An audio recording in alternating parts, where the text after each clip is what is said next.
बिल्कुल, देखिए इस अस्पताल की चर्चा इतनी ज्यादा है। आपको वो केस याद होगा कि 40 वर्षीय युवक था, उसके पेट में से बॉटल मिली थी और उसका ट्रीटमेंट हुआ और वो सुरक्षित बचा। कितनी बड़ी बात है। जो डॉक्टर्स थे, इवन दूसरे देशों के, उन्होंने भी सराहना की थी कि ये कितना क्रिटिकल केस था, लेकिन बावजूद ये मुमकिन हो पाया। तो ये सुविधाओं का असर है। और आगे अब आप क्या चाहते हैं कि इन अस्पताल में और क्या कुछ बेहतर सुविधाएं हो? हाँ, अच्छे डॉक्टर हैं। डॉक्टर अमित नायक के अंदर वो केस भर्ती हुआ था।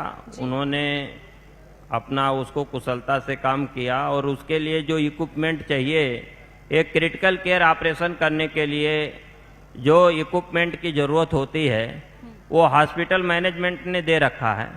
इसीलिए डॉक्टर को भी काम करने में कोई असुविधा नहीं होती है। और डॉक्टर भी कुशल हैं तो वो अच्छे से वो अपना काम कर लेते हैं। वो एक चैलेंजिंग केस था तो जो हमारे डॉक्टर ने अच्छे से किया और उस व्यक्ति की जान बची। बिल्कुल। और देखिए कोरोना काल में भी बहुत अच्छा काम आप लोगों ने किया है। और इसी के साथ मैं सुनती हूँ कि इस अस्पताल में तीमारदारों के लिए मुफ्त का खाना, मुफ्त का इलाज, ये सुविधाएं आपने कैसे स्थापित की? इसके पीछे आपने क्या सोच थी और कैसे इसकी शुरुआत हुई?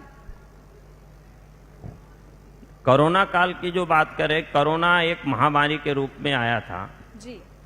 और जब महामारी के रूप में आया तो फिर हम लोगों ने अपने डॉक्टरों से बात किया कि भाई ये हॉस्पिटल खोला इसी दिन के लिए जाता है जब कोई क्रिटिकल केयर पोजीशन आ जाए, कोई महामारी आ जाए, तो उस समय हमको अपनी जिम्मेदारी लेनी चाहिए। इसी समय के लिए लोग हमसे आशा रखते हैं।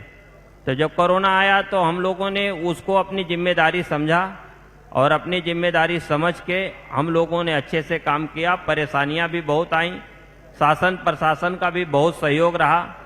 वो लोगों ने सहयोग किया, हमारे जनपद वासियों ने भी सहयोग किया और कोरोना काल को हम लोगों ने बड़ी निडरता के साथ उससे लड़े और काफ़ी लोगों को यहाँ से नहीं, सिद्धार्थनगर, फैजाबाद, अंबेडकर नगर, यहाँ तक तो कि लखनऊ में अगर किसी को बेड नहीं मिला वो लोग भी बस्ती आए, उन लोगों को भी यहाँ से ठीक करके भेजा गया।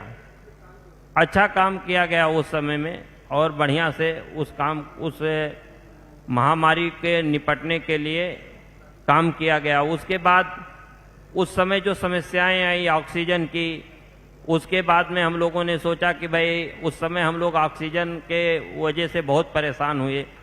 तो फिर उसके बाद श्री कृष्णा मिशन हॉस्पिटल ने अपना ऑक्सीजन प्लांट भी लगा लिया कि भाई कभी अगर ऐसी कोई क्रिटिकल केयर पोजीशन आती है, महामारी जैसी कोई चीज़ें अगर भविष्य में कभी आती हैं तो उसके लिए पहले से तैयार रहा जाए। तो हमारी कोशिश यही है कि अच्छे से अच्छी सुविधा लोगों को दिया जाए।